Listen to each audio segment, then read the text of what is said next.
కానీ అలా కాదు. కార్తీక మాసం వచ్చేటప్పటికి శివాలయంలో, విష్ణువాలయంలో, అంబికాలయంలో, మఠ ప్రాంగణంలో ఈ 4 చోట్ల కూడా దీపాన్ని పెడతారు.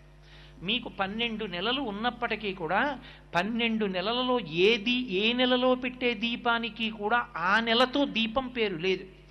ఏదో భాద్రపద దీపం, లేకపోతే ఆశ్వీజ దీపం, మార్గశిర దీపం అలా పేర్లు లేవు. ఒక్క కార్తీక మాసంలో పెట్టేటటువంటి దీపానికి మాత్రమే కార్తీక దీపము అని పేరు. ఏమి ఆ నెలలో పెట్టిన దీపానికి అంత పేరు ఎందుకు రావాలి? ఆ ఒక్క నెలలోనే దీపానికంత ప్రాముఖ్యత ఎక్కడుంది? యథార్థానికి పూజలో ప్రారంభంలో ఒక అంగంగా మనం దీపం వెలిగిస్తాం. కానీ కేరళ రాష్ట్రంలో ఇప్పటికీ ఒక అలవాటు ఉంది. దీపం ఒక్కదాన్ని వెలిగించి దాని మీదకి అన్నపూర్ణని ఆవాహన చేసి పూజ చేస్తారు అక్కడ. కానీ మన